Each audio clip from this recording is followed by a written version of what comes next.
Yan, isang maulan at malamig na araw pa rin sa inyong lahat. So, ano pa rin dito sa Japan guys, winter season pa rin dito sa Japan, February 20 ngayon. Still winter season pa rin. So, paminsan-minsan is mapatak nag-iis na pa rin, mapatak pa rin ng snow. Ang ano niya, ang by March, mga around March 20 o 21, yan ang official na pagpalit ng weather ng season. So from winter season dito sa Japan magiging spring season na. So by March yan, around March 20 or 21. So ayan. Ito ko sa bahay at day off, naglilinis ako ng kwarto, hindi pa rin matapos-tapos. Nagba-vacuum pa ako kasi papalitan ko pa ng mga cover yung foam. So yan, pagtingin ko sa labas is kanina is parang bumabagsak na naman ng umuulan naman ng snow, tas umuulan ng tubig. Tas yan maya-maya umaraw. So ganyan ang season, ang panahon weather dito sa Japan. Yan, may puti-puti pa, bumagsak yung parang snow, tas ulan-ulan, tas maya-maya umaaraw-araw sa So ganyan. Ganyan ang weather. Malamig pa rin dito guys. Winter season pa rin, February 20 ngayon. So, February, still winter season, malamig. So, meron pa rin chance na mag-snow pa rin uli. So, by March, around March 20 or 21, yan, official, change ng season. So, from winter season to spring season na. So, paparating na. Ako tapos, at iba-vacuum ko pa ang loob ng kwarto. And then, lilinisin ko yung foam. So, ayan. Yung tatami na tinatawag. Ayan. Ayan, tatami na sahig. Para siyang banig na nakalagay sa may Ayan, para siyang sahig to eh. Ay, para siyang banig. Yan ang nila, sahig. Yung old style na sahig sa Japan. Tatami. So, yan, hindi ko pa tapos. Nagbabacuum pa ako. Tapos tong foam, yan, inangat ko siya, tapos pinagpagang ko. Tapos yan, inangat ko, binabacuum ko pa. So, pinasingaw ko muna siya. Tapos maya-maya, pag nalinis ko na yung sahig, saka ko ibabalik uli. So, ayan guys, parang araw na naman sa labas. So, ito guys, ito, kahoy na yon. Diyan namin pinapatong yung foam namin. Hindi namin siya nilalagay ng straight sa sahig, sa may tatami floor yung foam. Para kapag taglamig, yung nagmumoist yung loob ng mga bahay. Parang siya, nagmumoist, nagkakaroon siya ng parang yung itim-itim na parang molds. Kapag taglamig, winter season, ganyan. So, kaya ayan, dito namin siya pinapatong. So, ito, may nabibili naman na mga ganyan. Pwede rin DIY, do it your own, o meron ka rin mabibili na ganyan. So, dahil old style tong kwarto na to, ang sahig niya is nakatatami siya. So, yan. Yung foam dito namin pinapatong para yung meron siyang uwang sa ilalim. So, may hangin sa ilalim ng foam. So, para hindi siya mag-moist. Hindi siya magkakaroon ng parang amag-amag. At saka na rin, para hindi siya mahangamoy. Kasi old style nga itong na to, sahig na to. Na gawa pa siya sa tatami. Para siyang banig guys eh. Yan ang old style na sahig dito sa Japan.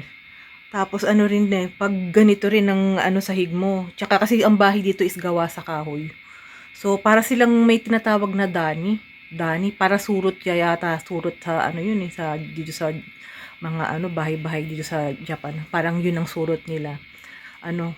Kaya pag hindi mo siya regular na lilinis, yan, babahayan ng dani. Yan. Kaya kailangan regular ang linis. Kaya yan, yung mga yan, binabacuum ko yung sahig, binabacuum ko, tapos ina-sprayan ko may spray kaming ginagamit. Tapos yung foam, pinapagpag ko. Tapos ko siya, inataas ko muna, pinapahanginan ko, pinapasingaw ko. Para siya, maalis yung amoy.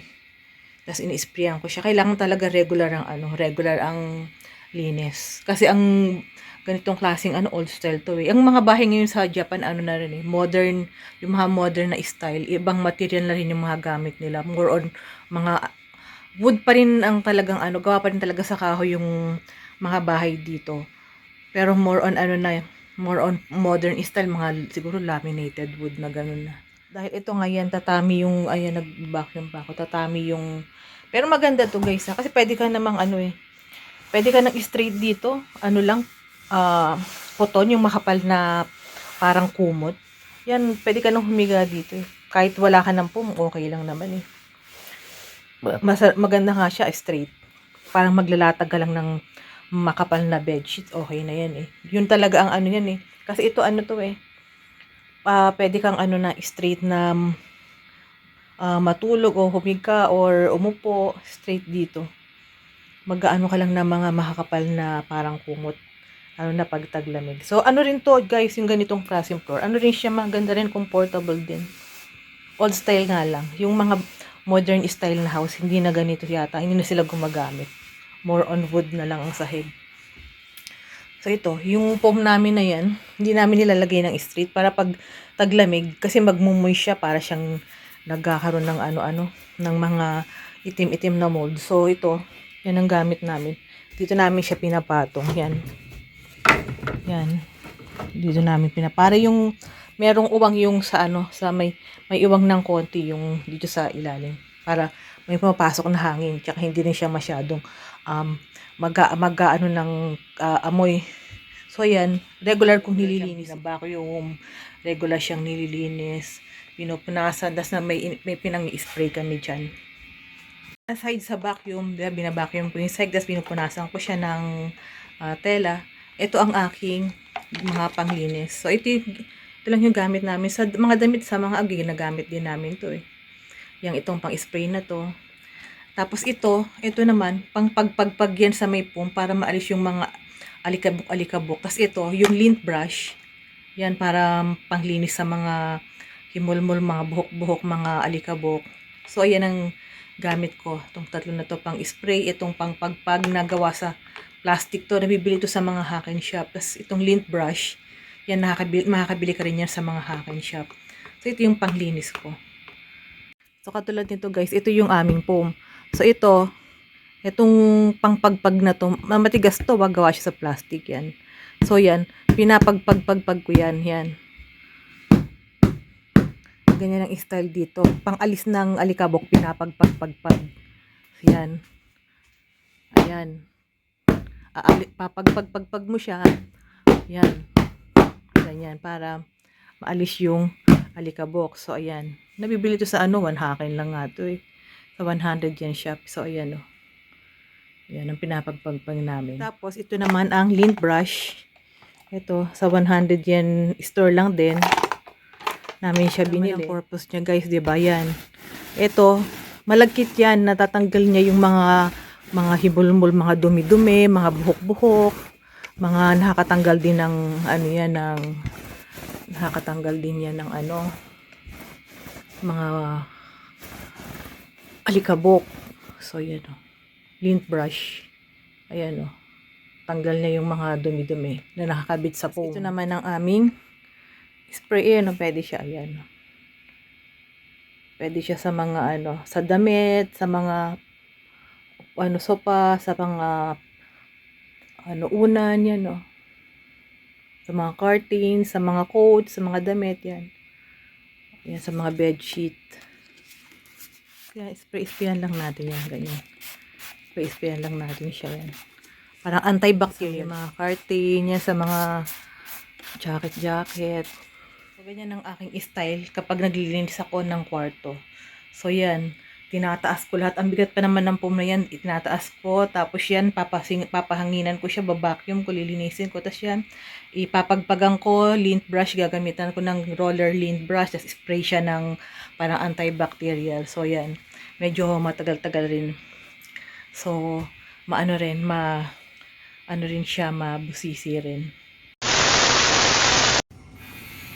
So, ayan guys, lumabas muna kami sandali, na-stop yung aking paglilinis sa kwarto. Nagpunta muna kami ng grocery. Bumili kami ng tubig para sa bahay, tsaka konting grocery. And then, nagpunta na pala kami sa dinryer din pala namin yung mga damit basa namin, damit sa coin laundry shop. doon namin siya dinadry. So yan, habang iniintay namin dahil 30 minutes yung pagpapatuyo ng damit sa Coin Laundry shop. Ayan, napunta na kami ngayon sa may grocery muna kami. So kaya after 30 minutes, ayun, tapos natuyo na para hindi sayang yung oras. 2,000 years later. So yan guys, tuloy ko na yung aking paglilinis ng kwarto. Tatapusin ko na yan. Binabacuum ko na siya. And then na-sprayan ko na siya kanina ng pang spray para sa antibacterial. So yung pinahanginan ko muna konti, kaya iniwan ko lang siya ng ganyan. So yan, tuloy ko na siya.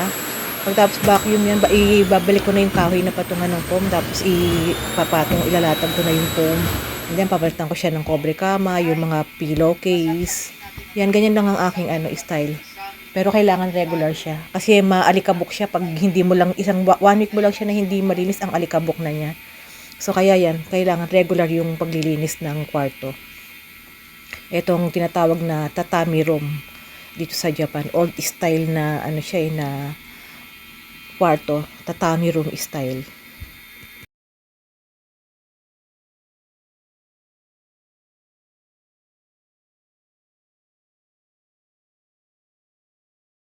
Two 2,000 years later.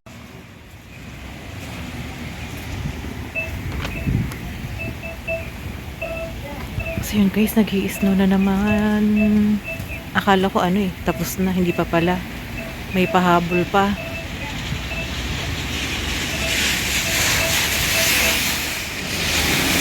So yan guys, nag-i-snow na naman. So mga ilang araw mga linggo na rin siguro nag-stop siya.